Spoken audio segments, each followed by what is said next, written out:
Genesis 19 verse 31. English una, Bisaya kaduha.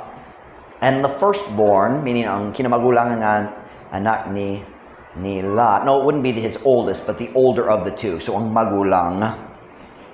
But they did translate as kinamagulangan. Anyway. And the firstborn said unto the younger, Our father is old, and there is not a man in the earth to come in unto us after the manner of all the earth. Come, let us make our father drink wine, and we will lie with him, that we may preserve seed of our father. And they made their father drink wine that night. And the firstborn went in and lay with her father. And he perceived not when she lay down, nor when she arose. And it came to pass on the morrow that the firstborn said unto the younger, Behold, I lay yesternight with my father.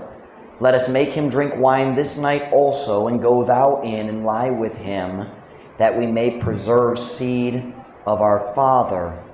And they made their father drink wine that night also, and the younger arose and lay with him. And he perceived not when she lay down, nor when she arose. Thus were both the daughters of Lot with child by their father. Nalipay ko karon buntagan natay junior church kay kining astorya laway. Pero ang Biblia prangka, ang Biblia dili magtago sa kahugawan. Bisan sa mga hero sa story, bisan use word bida, bisan ang Diyos honest man kabayan sa mga bida diya sa Biblia. Si David, si Abraham, si Isaac, si Jacob. Ug diri na ay luod nga story kabayan ni Lot, L-O-T. Why labot sa pulong Lot sa English nga nay daghan. Why labot na just that kanaon niya ngalan Lot, L-O-T. Bisaya. Ug ang kinamagulangan ningon nga to sa manghod, ang atong amahan tigulang na. Ug walay lalaki sa yuta aron sa pagsulod nganhi kanato sunod sa pamaagi sa tibok yuta. Dali atong paimno ng atong amahan og bino. Ug kita modulog kaniya aron kita magpreserba og kaliwa sa atong amahan. Unsa siyang klase sa babae nga maghunuhunag niini kabayan sa iyang kaugalingong papa? Verse 33. Ug sila mipainom sa ilang amahan og bino nianang gabhiona. Ug ang kinamagulangan misulod ug midulog sa iyang amahan. Ug siya wala nakamatikod sa diha nga siya mihigda ni sa diha nga siya mibangon.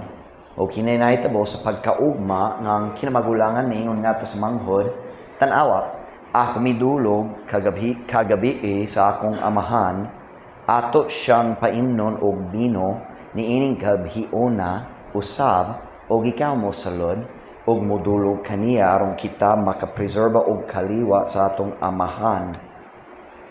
Ug sila mipainom sa ilang amahan og bino nianang gabhiona usab ug ang manghod mibarog ug midulog kaniya ug siya wala nakamatikod sa diha nga siya mihigda ni sa diha nga siya mibangon. Sa ingon ang duha ka mga babaeng anak ni Lot nagsabak pinaagi sa ilang amahan. Title of my message this morning is When Good People Forget What Really Matters. Kung ang mayong mga tao malimot unsa ba ang tinuod nga importante. When good people forget what really matters. Mga ko nga kamo maminaw, I know it's a shocking story. Daghang tao wala kabalo sa story. Pero klaro gyud ang Bisaya. Klaro, mas klaro ni Bisaya kaysa English. Strong gyud. I want you to listen to me very carefully this morning. When good people forget what's really important. Magampo na ta, dahin ko mo makalingkod para sa mensahe karon. Father, would you please bless the message karon? Lord, would you bless the children in junior church? Thank you, Lord, that they can have fun. Help us, Lord, not to ever be bothered by the noise of our children's ministry, Lord. Thank you, God, that they're here at church and not at home on a cell phone or watching TV or running around with a barcada. Thank you, God, for our workers who love the kids. I pray, Lord, you give us more kids. I pray, Lord, you bless our church. Bless our families. Bless the preaching of your word this morning, Father. I need you. Kabalo ka, Ginoo. Kinahanglan gyud ko sa imong tabang karong buntag. Palihog, tabangi ko. Aron ako makatabang sa imong katawhan diri. Please, God, bless your church this morning. Work in our hearts. Help us, God, to recognize the way the devil works. Bless the message, I pray, in Jesus' name. Amen. Pwede ka mo maglingkod. Pagkalaway. I know, nay kabanha sa likod. Pohon-pohon, magampot ta kung Diyos mo tugo, makatukod ta sa junior church sa Atbang. Pero, ang Diyos kinahanglan magatiman sa tanan niya. Sa pagkakaroon, nagbaliwala lang ta, huwag maminaw sa pagwali sa pulong sa Diyos. Amen? And if I can focus, you can focus. In a few minutes, Brother Mike will start his message. We'll be fine. Pagkalaway sa storya nga atong gibasa karon. Kini mao ang katapusan sa sugilanon sa kinabuhi ni La. I don't mean namatay siya dere, but it's the last story in the Bible. Kinalasan na story diya sa Biblia kabahin ni La. Wala nailain detalye kabahin sa kinabuhi. This is where it ends. Grabe kayo ang kinabuhi nila. Nay panahon nga dato gyud siya. Priyo-priyo siya sa kadatos ni Abraham. Murag si Abraham mas dato pa, pero priyo-priyo sila. Pero dire sa katapusan sa kinabuhi nila, ang tanan niyang bahandi nawala na. Ang iyang asawa nawala na. Ang tanan niyang mga anak nawala na. Gawa sa duha ka babaye. Ug basin mas mayo pa kung sila pud unta namatay. Kay diha sa mga bersikulo nga atong gibasa karong buntag, kining duha ka babaye naglaraw sa laway nga plano aron maburos pinaagi sa ilang kaugalingong papa.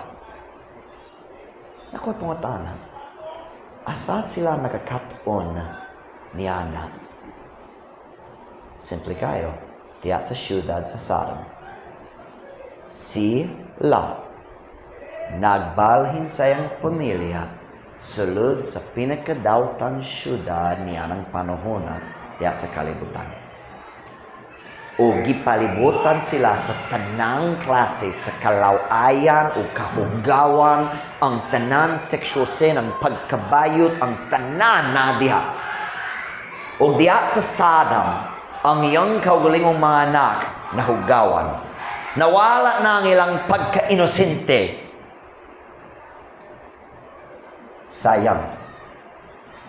Makatingala man ang verse 36 nga atong gibasa ganiya. Thus were both the daughters of Lot with child by their father. Sa ingon, ang dua ka mga babaeng anak nila nagsabak, pinaagi sa ilang amahan. Now, kung dali kaayo ka familiar sa sugilanon nila, basin ikaw, diretsong maghunuhuna nga siya, kadawtan nga tao. Pero dalit man. Ang Biblia, wala dali gayon mo sulti nga sila sa kadautan. In fact, diya sa New Testament, ang Diyos mismo, pinaagi ni Paul, no, not Paul, who is it? Pinaagi ni Peter, nagtawag nila nga matarong. Twice.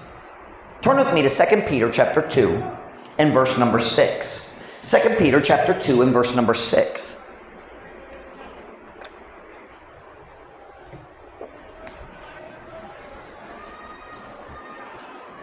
Second Peter chapter 2 and verse number 6. Going from the beginning of the Bible almost to the end. 2 Peter, 1st, 2nd, 3rd John, Jude, Revelation. Hapit na katapusan sa Biblia.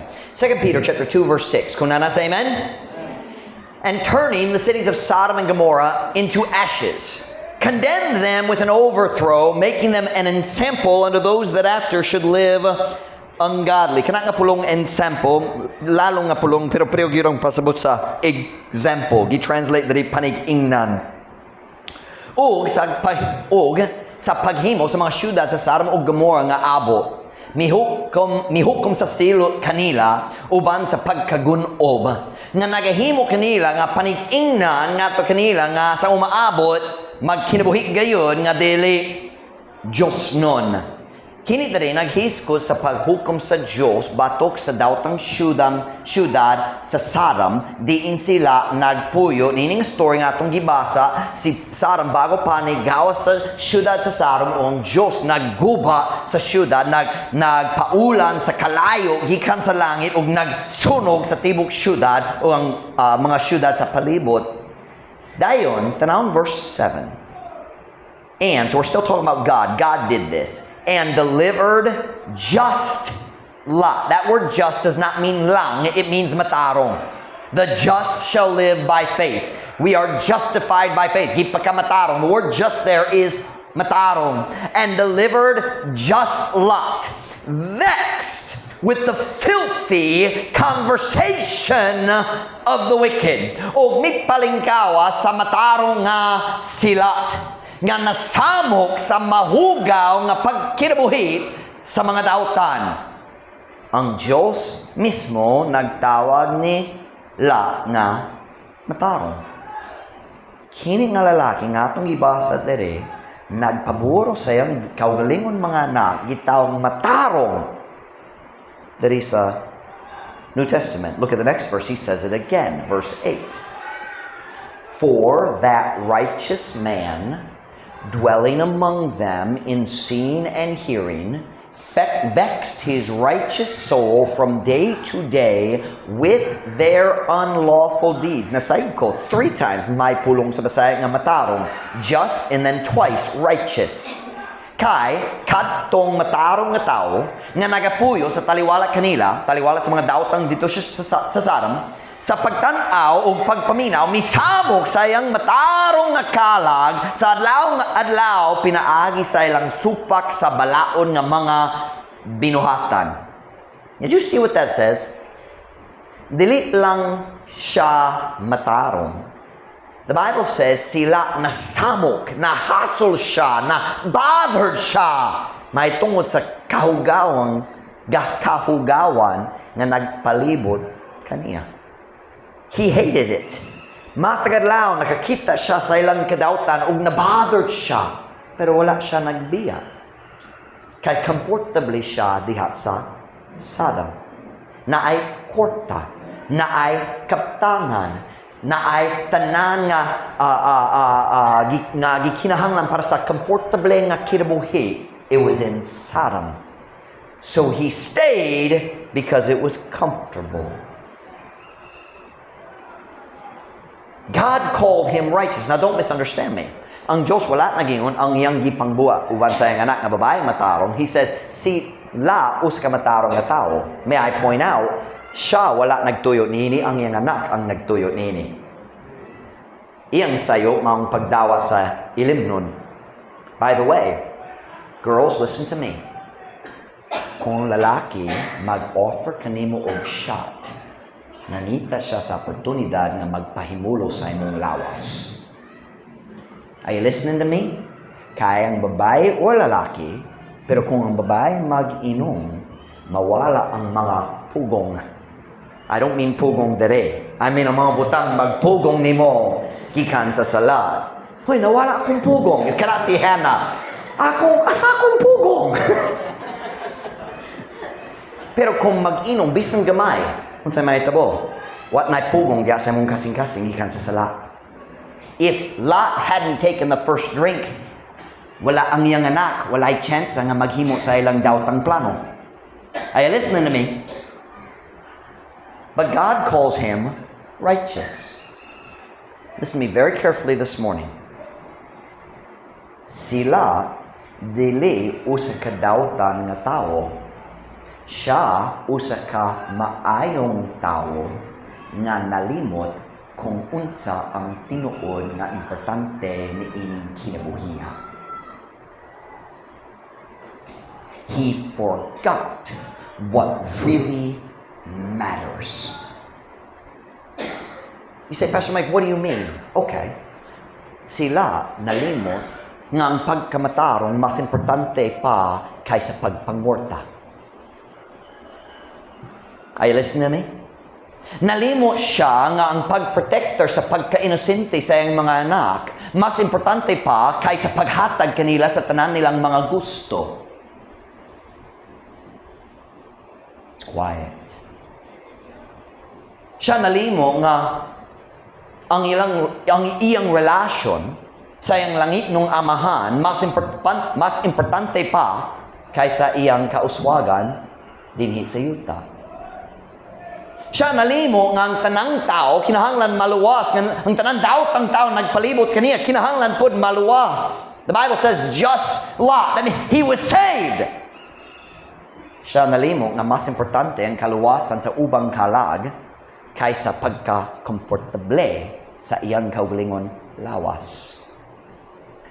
The story of Lot is the story of a good man who forgot what really matters in this life. Ang sugilanon nila, maong sugilanon sa uska maayong tao nga nalimot kung unsay importante man nining kinabuhiya. O tungod niya nga sayop, midangat na kaniya ang kalaglagan nga hingpit man. Walay bahin sa iyang kinabuhi nga gilaktawan na daot na ang tanan. Dili tungod iyang gipili ang dawtan, apan hinuon tungod nalimo siya kung unsa ang tinuod nga importante. Ako may usa lang kapangutana, may tungod ni ini nga story. Giyon sa man kini pagkahitabo ngadto sa usa ka matarong nga tawo. Dili siya dawtan, siya ang pangumangkon ni Abraham. Siya nag-alagad sa priyo nga Diyos, siya nagsunod ni Abraham o si Abraham nagsunod sa Diyos. How could this happen to a righteous man? Giyon sa nga ang matarong nga tao, mitumong ni ini nga kahimtang diin ang iyang kaugalingon mga anak, nagsabag na sa iyang kaliwat. Si Pastor Mike, that is gross. I agree. Laway, luoy.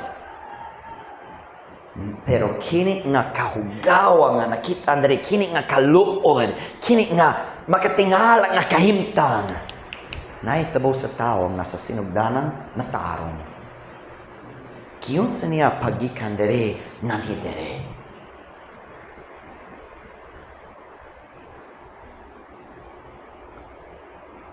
Makalantaw ta kung magtuon ta sa kinabuhi nila. Makalantaw ta sa daghang butang nga may labot sa kalaglagan sa diha sa iyang kinabuhi. We could look at a lot of details, but this morning I just want to look at two. Og silang duha makit-an nato diha sa usa lang ka bersikulo. Go with me to Genesis 13 and verse number 12. When I started this message, I thought maybe I would have many points, but God would not allow it. I have 2 points. Wifey, we're going to put both of them on the board at the same time, and then I'm going to go back and talk about point 1.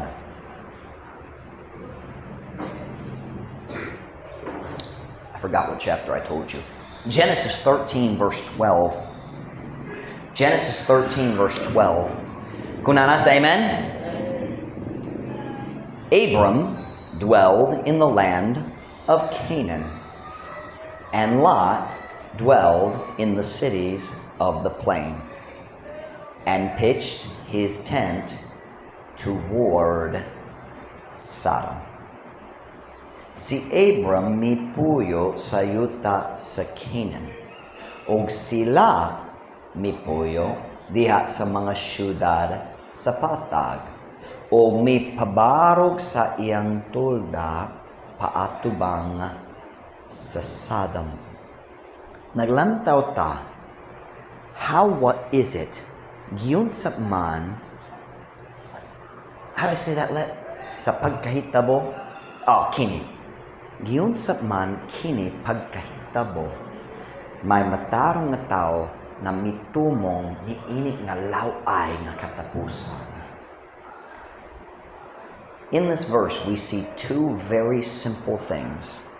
Nakita nako ang duha ka sayop nga kanunay, listen to me, duha ka sayop nga kanunay motumong sa pagkalimo kung unsa ang tinuod nga importante. And when you forget what's important, you start making bad decisions. And that's how you go from here to here.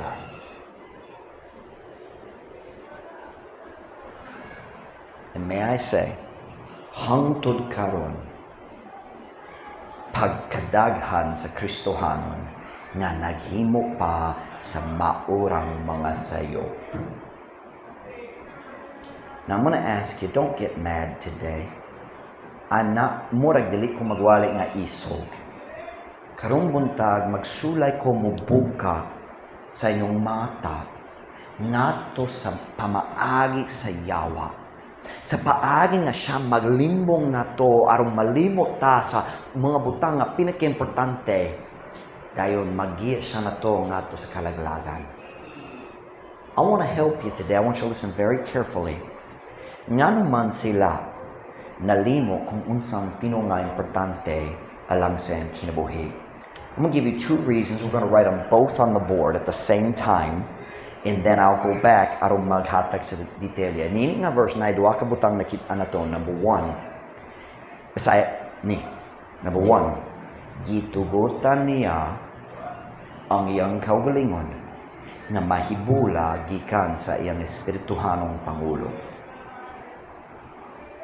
What did we read there? Abram dwelled in the land of Canaan, and Lot dwelled in the cities of the plain. Hangtod niini nga bahin sa story, sila kanunay misunod ni Abraham. Bisan nasa si Abraham niadto, sila ni kuyog niya. Bisan si Abraham nag-backslide niadto sa Egypt, sila ni kuyog niya sa Egypt. Kini nga story, bago pa sila mibalik gikan sa Egypt. I'm not going to deal with all the story yet of why they separated. Pero sila nahibulag, sila nagpili sa patag diha sa Jordan River, o si Abraham nagdawa sa Pecas nga lugar, sa Pecas. What do we see here? Number 1, he allowed himself to be separated from his spiritual leader. Number 2, gipahimutan niya ang iyang pananaw diha sa kaptangan sa kalibutan. Two simple points, but they always result in forgetting what really matters. Kanunay motumong sa kalaglagan kay nganuman. Kung malimot ka unsang importante, masayop ka sa imong mga decision. Listen, decisions are all about priority. Unsa bang tinuod nga importante? O kung sayop ang imong mga prioridad, sayop ang imong mga decision, and the Bible's still true, you reap what you sow. Ang bunga sa umaabot, mga resulta sa decision nga gitanom nimo karon. When you forget what is important, you always start making bad decisions. Now listen to me very carefully. Ang proseso para nila gikan dere ngadto dere dili dali gyud. O kanaang problema. Kay magsugod ta maghimo sa bad decisions ug maglantaw, okay naman ko, okay pa. Okay pa. Okay pa. And by the time the results come, it's too late to go back. Let's look at these one at a time.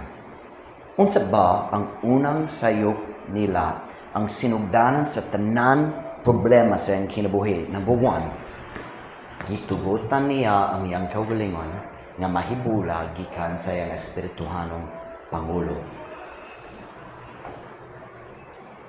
Sila, samtang nag-uban siya ni Abraham, gipanalanginan pod. Ang tanan nga maayo sa kinabuhi nila naggamot sa iyang relasyon sa iyang uyuan nga si Abraham. He was close to Abraham, and when he was close to Abraham, Abraham kept him close to God. Samtang duol suod pa siya ni Abraham, si Abraham nagpabiling kaniya nga duol sa Diyos. Go with me to Genesis 18 verse 19. I want to show you what God said about Abraham and his leadership. Tanaw na to, sa gisulti sa Diyos kabayan ni Abraham. Genesis 18 verse 19. Genesis 18 verse 19. Genesis 18 verse 19. Kini ang panahon ng Diyos mag-andam nga mo silot sa Sodom ug Gomorrah o pipila ka lain syudad. We always say Sodom and Gomorrah, but there are 4 or 5 cities. Genesis 18 verse 19. Kunana say amen? For I know him. God said about Abraham, I know him. Can I say God knows you? Ang Diyos nahibalo. Nagkaila siya nimo. For I know him. And what did God know? That he will command his children and his household after him. And they shall keep the way of the Lord to do justice and judgment, that the Lord may bring upon Abraham that which he hath spoken of him. Kay ako nakaila kaniya. Nga siya, si Abraham, musugo sa iyang mga anak ug sa iyang panimalay. Sunod kaniya. Og sila mo bantay sa dalan sa Ginoo sa paghimo og hustisya ug paghukam. Sila ang pangumangkon ni Abraham, ang iyang papa namatay sa diyang batanon pa siya. Basin dakot-dakot na, but he was still younger. Og si Abraham nagdawa kaniya murag sama sa iyang kaulingong anak. Just like we see the same thing with Mordecai accepting Esther like his own daughter. Abraham, we would say in English, he took Lot under his wing. Nagdawa siya nila aron mag-mentor kaniya, aron mag-lead kaniya diha sa saktong dalan. And Lot stayed close to Abraham. And Abraham stayed close to God. So basta lang sila nagpabiling duol ni Abraham, nagpabiling siya duol sa Diyos. Pero sa verse nga itong gibasa ganiya, and if you read the verses right before it, you'll see the story. Lot allowed himself to be separated from Abraham. You say, well, but Pastor Mike, I know the story. Abraham suggested it. Yes, because Abraham knew Lot wanted it. Abraham didn't want Lot to leave. He wanted peace. And Abraham was a peacemaker. But Lot would have been a lot better to sell some of his sheep and stay with Abraham. Paminaw na ko karong buntag, naay ka matuorang nga ikaw kinahanglang makasabot. Listen to me very carefully. Ang yawa makanunayong naningkamot sa pagpahibulag kanimo gikan sa imong espirituhanong Pangulo. He is always working to pull you away from the person who's helping you stay close to God. Always! He never rests.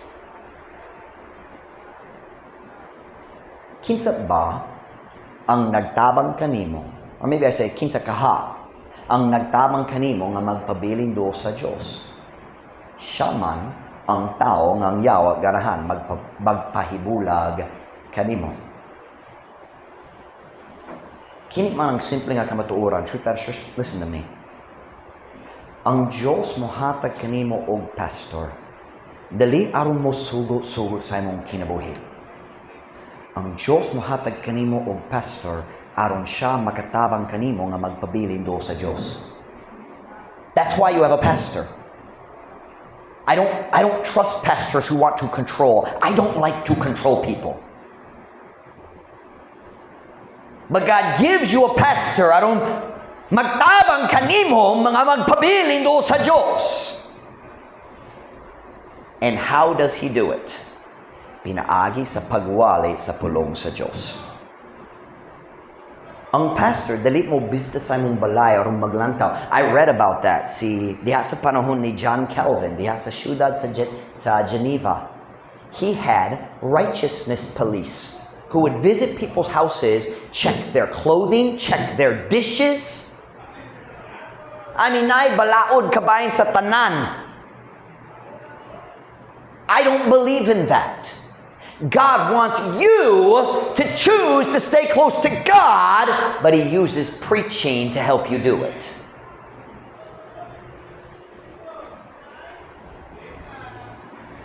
Ang pagwali sa pulong sa Dios, mao ang butang nga magpabiling kanato duol kaniya.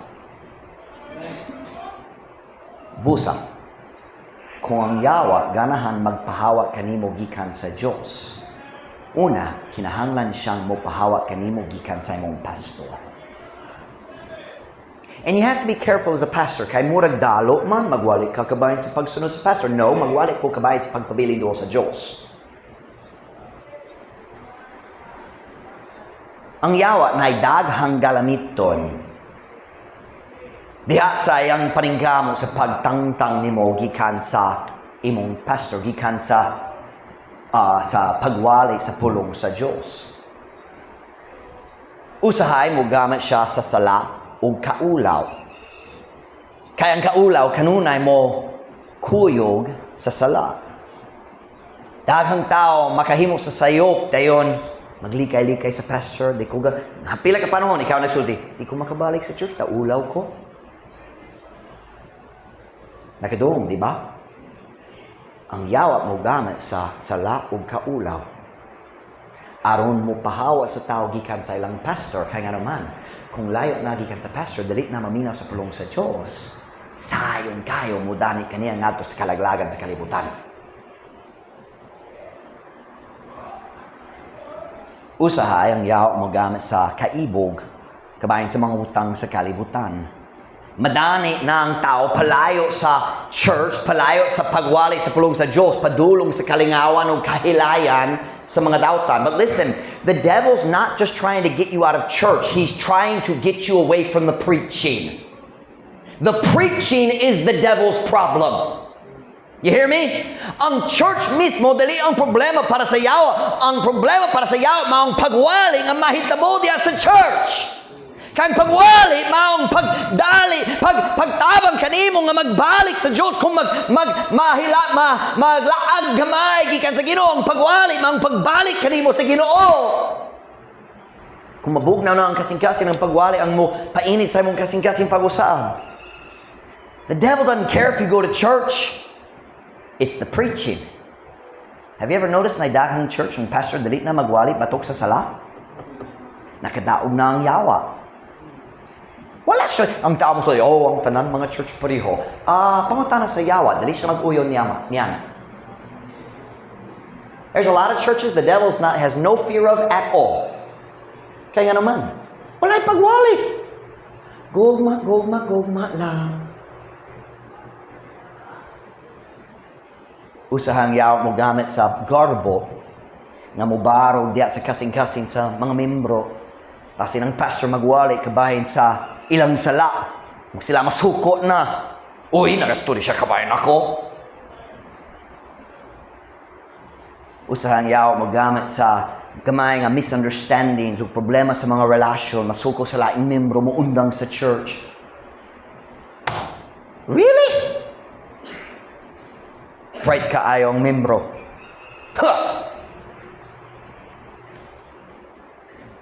Dali ko ganan ni Chay. Kabalo mo niya na tinuod. Dali ko ganan ni Chay. Seryoso. Labaw pa. Di ko ganan ni Rainiel. But anyway, di ko ganan ni Chay.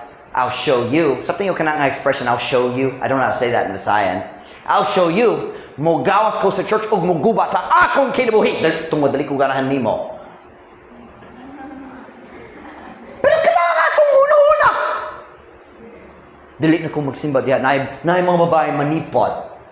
I literally had a girl tell me that.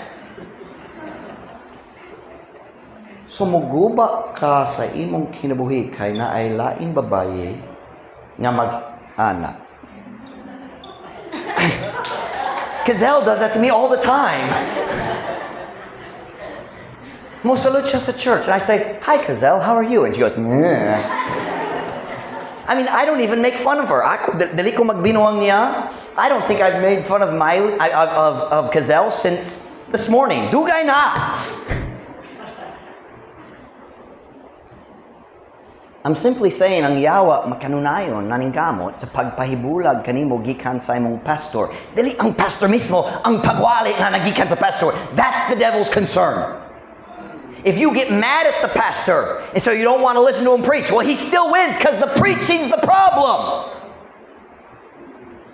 Kung ang yawa makapahibulag kanimo gikan sa imong pastor, gikan sa imong espirituhano nga pangulo, gikan sa pagwali sa pulong sa Dios, sayon kayo na magdani kanimo ngadto sa kalibutan, di ikaw malaglag. Unsa bang unang sayop ni La? Dili dako kayo ang sala. Dili usa ka dakong sayop. Oh, nakasala siya na laing babae gawas sa asawa. Dili sama ni Ana. Wala siya nahubog. Well, that happened later, but not here. Unsa ang sinugdanan sa problema nila? Nahibulag na siya gikan sa tao nga nagpabiling kaniya duol sa Dios.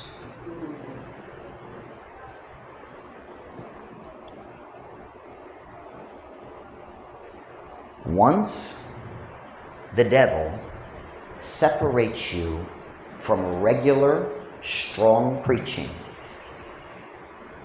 it's only a matter of time. Magsugod ka sa pagkalimot sa mga butang na tinuod nga importante.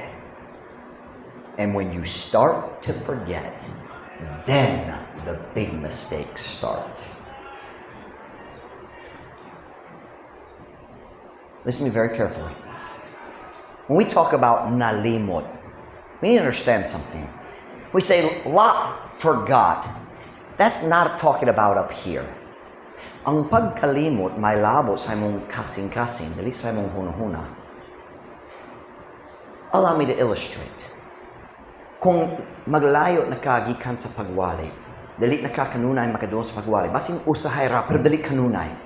Kana ang panahon nga ikaw malimot na importante ang pagbasa sa Biblia. Diba? You still know, kabalo gihapon nga importante. Pero kana nakahibalo, wala na nag-epekto sa imong kasing-kasing o maghimo ka sa mga decision dere. Kung nagpalayo ka gikan sa regular preaching, kanang panahon nga malimot ka nga importante ang pag-ampo. Kanang panahon nga malimot ka nga importante ang pag-share sa mayong balita sa kaluwasan sa uban. Kabalo gyapon ka dere. Pero wala pa nagiya sa imong mga decision. Am I making sense to y'all here? When we say he forgot, he still knew, but it no longer affected the decision maker.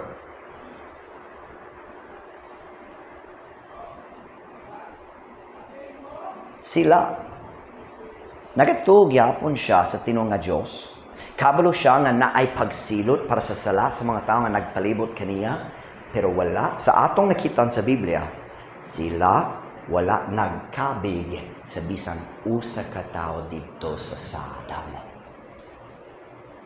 One of the clearest signs that you are out of God's will is the fact that you can't witness where you are.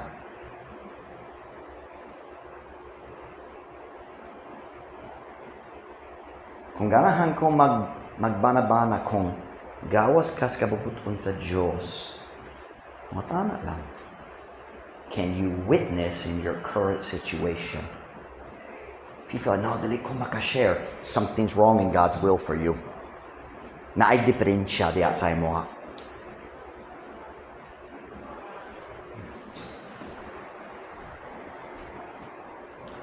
Sila nahibalo kini mga tao kinahanglan nga maluwas.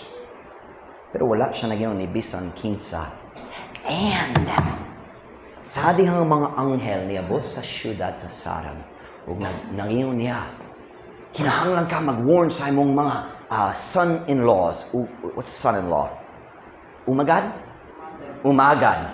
It sounds like cursing in English. It does. Umagad. And umagad. They said, na ba kayo mga umagad, na kayo mga anak, kinahanglan ka mag-warn kanila, ang Diyos mag-destroy, maglagalag sa tibok syudad. And he tried. Sila nigawas niyato sa balay sa iyang anak na babae o ilang bana. And the Bible says, he seemed unto them as one that mocked. Sila naghuna-huna. Nag-joke siya. Yeah, la, kanunay mag-joke-joke. Yeah, naipaghukom, gikan sa langit. Okay, la. If you tried to witness to somebody who knows you, would they think you're joking?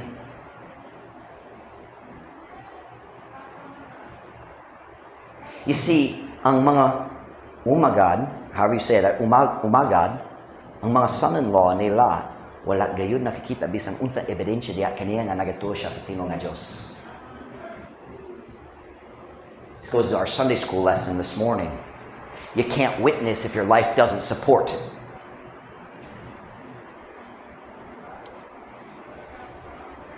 They thought he was joking.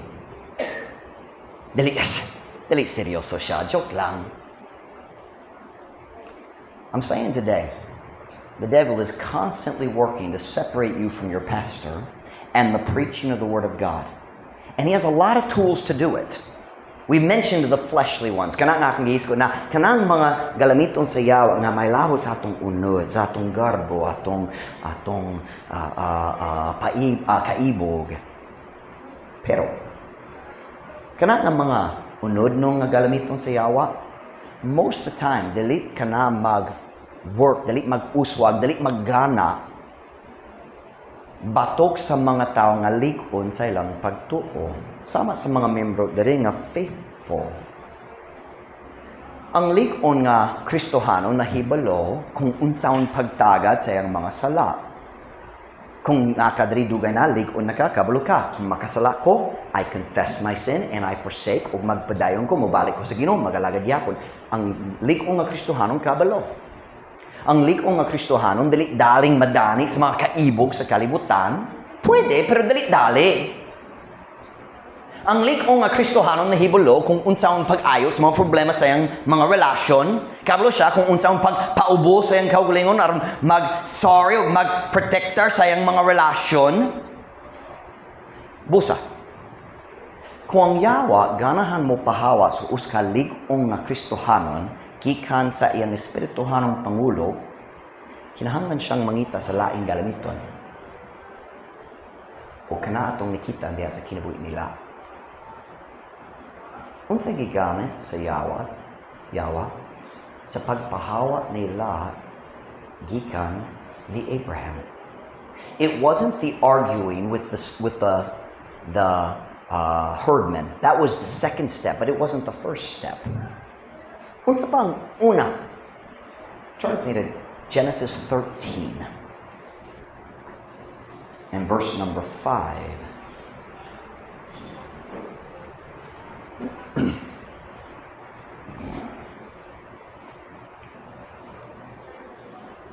Genesis 13 and verse number 5.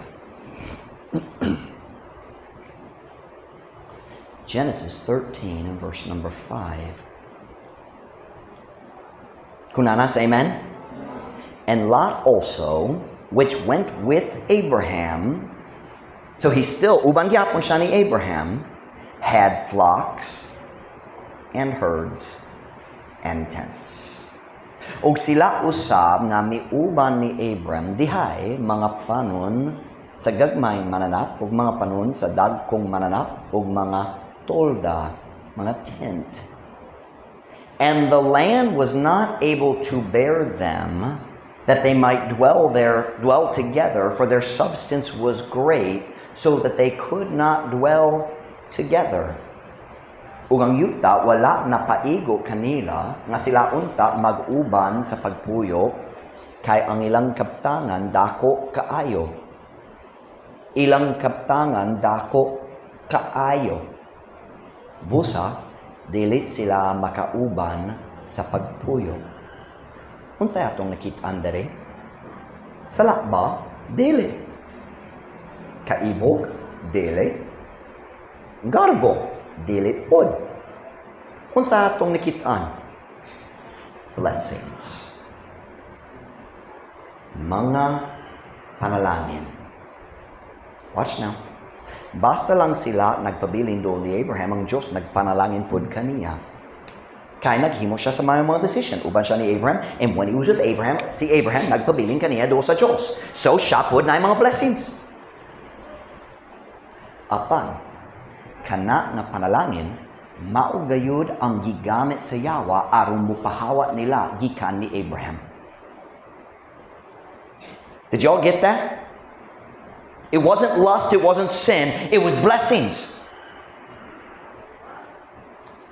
Wala tay time karon maghisko sa tanan detalye sa story, but you can go home and read it. But the beginning of the problem was blessings. Watch now. It was blessings that the devil used to destroy Lot's life and his family.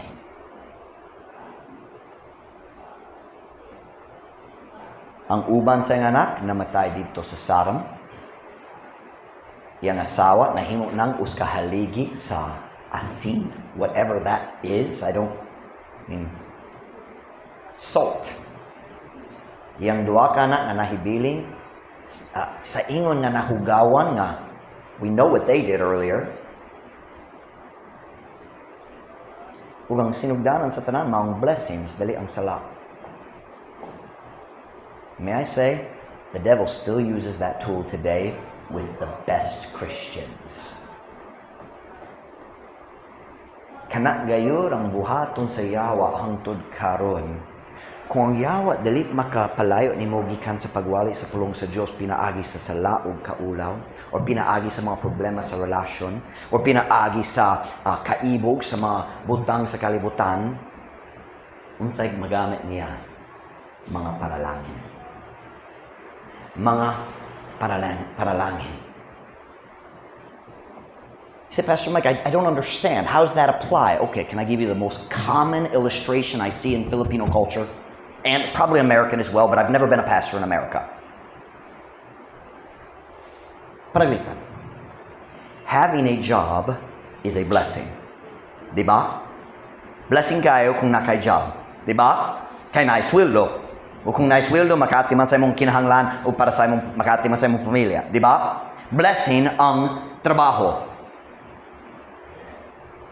Pero, kung ang imong trabaho, magpalayo nimo gikan sa pagwali sa pulong sa Dios, ang Yawa nagagamit niya nga panalangin sa Ginoo aron magpahibulag kanimo gikan kaniya.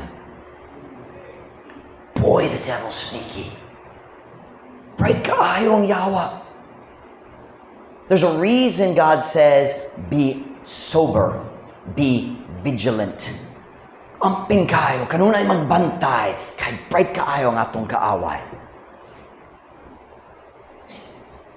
Ang Yawa makagamit sa panalangin sa Dios sa pagpahibulag kanato gikan sa Dios.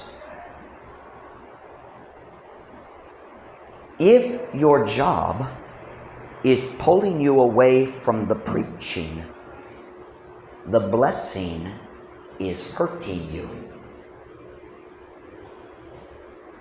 Kanya akong nakitan, balik-balik sa mga tao mo gawas sa jail.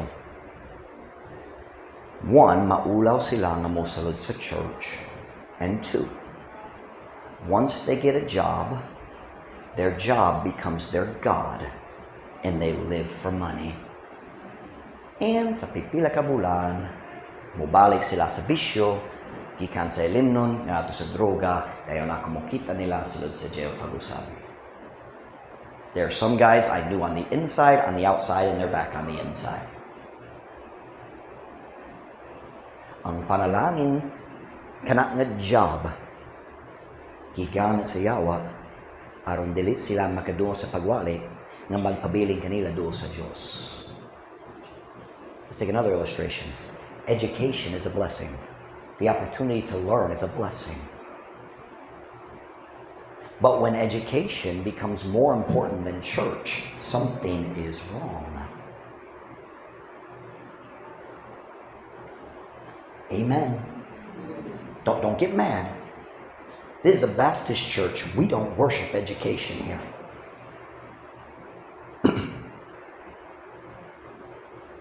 The most important thing a child can learn is to read, so he can read the Bible.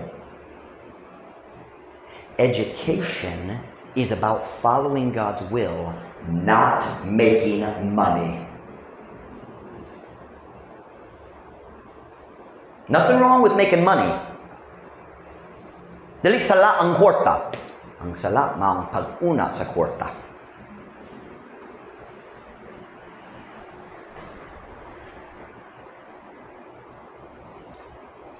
Let me tell you something how the devil works. The Bible says in 2 Corinthians 2:11, lest Satan should get an advantage of us, for we are not ignorant of his devices. Aron dili si Satanas makakuha gayud og bintaha kanato kay kita dili mga ignorante sa iyang mga pamaagi. Let me teach you something about the devil. Kung magsulay siya mupahawa nimo gikan sa Dios, he always does it in little steps. Kamay. Si Brother Nelson, dali naghatag siya na to sa testimony 2 weeks nilabay. Og siya was ka-engineer. I mean, he passed the board exam. He had the whole thing. He was working for a company. He had a good salary. And he said to his boss, he said, sa dahil nagsugod siya, he said, dili ko maka-work sa Domingo. Og yung boss, nagdoon niya, huwag kong sige sulti sa boss. One time na lang. He said, ako nagsulti ni mo ka sa sinugdanan, dili ko pwede magsimba ko sa Domingo. And here's what the boss said, double pay? Double pay? Huwag ka namang panahon ng Kristohano mo katon, kinsa ba ang iyang Diyos? And Brother Nelson said, dili ko. And then his boss, naghulga siya. Sige, pangitaon na ko ang lain engineer. Brother Nelson said, okay. Pero ako naging mo sa sinugdanan. Guess what? Ang boss nag-change sa iyong plano. Naghunahuna. Sa iyong hunahuna. Hulga lang. Pero dali ka na mo tang-tang niya.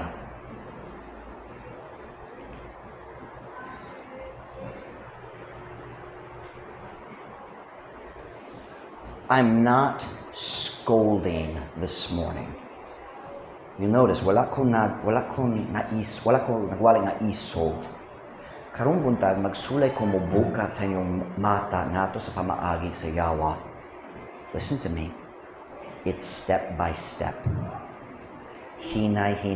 And it always starts with attacking preaching. Maghangyo ko kaninyo karong buntag. Ayaw tugote ang mga panalangin nga gamiton sa yawa aron magpahibulag kanimo gikan sa tao nga nagtabang kanimo na magpabilin duol sa Dios. It's a long sentence. I beg you, young people, as you grow up, I beg you, put God first. When blessings come, accept them with thankfulness. Don't worship them. You need the preaching more than you need double pay. Unsay naitabo nila? Nga naman nalimot siya unsay importante dayon naghimo sa mga decision, nagguba iyang pamilya, nawala ang tanan. Una, simple kayo. He allowed himself to be separated from Abraham. And once that happened, the Bible says he pitched his tent towards Sodom. Unsay pasabot niya na? Nagpabarog siya sa iyang tent, sa iyang tolda. Sabta niyo tent, kana nga balay-balay gihimo sa panapton aron makabalhin-balhin. Nagpabarog siya sa iyang tolda nga nag-atubang sa Sodom. So matag buntag mimata siya nagawa sa tent, unsay nayatubang niya? Sarang. Nga man, si Lot, nagdesisyon nga mupabalhin sa iyang pamilya, sulod niya na nga dawtang nga syudad. How could he do that? Really simple. He started looking. Let me teach you something else. Your eyes are very powerful. Tungod, ang imong kasing-kasing mosunod sa imong pananaw. Ang imong kasing-kasing mosunod sa imong mata. Ug imong tiil mosunod sa imong kasing-kasing. Be careful what you're looking at. Ang pingkayo unsay kaibgang nimo. Law ay gyud ang katapusan sa story nila. But it all started when he didn't think it was important. He thought, watch now, here's the problem. Abi niya, ligon gyapon ko, I don't need Abraham. Can I say very bluntly? Everybody needs an Abraham. Everybody needs a pastor. Pero usahay, mag-ligon na tao, mag-feel, okay ra ko. Be careful. I'm done this morning. Can I ask you a question? Kung ang Diyos magdesisyon na magpanalangin kanimo, pasin magsugod ka sa negosyo, o kana nga negosyo mag-grow, o dako nga oportunidad, ikaw ba motugo kana nga mga panalangin nga mubugong kanimo gikan sa pagpaminaw sa pagwali sa pulong sa Diyos? How busy ka ayaw karon, wala kinahanglan ka Don't let blessings pull you away from God. Ayaw pagtugo ang mga panalangin na magpalayo nimo gikan sa Diyos nga mihatag sa panalangin. A simple message this morning, but it's real. I've seen it again and again, and it's not the weak Christians, it's the strong ones. Sila nga panalanginan na ay danger diha sa panalangin.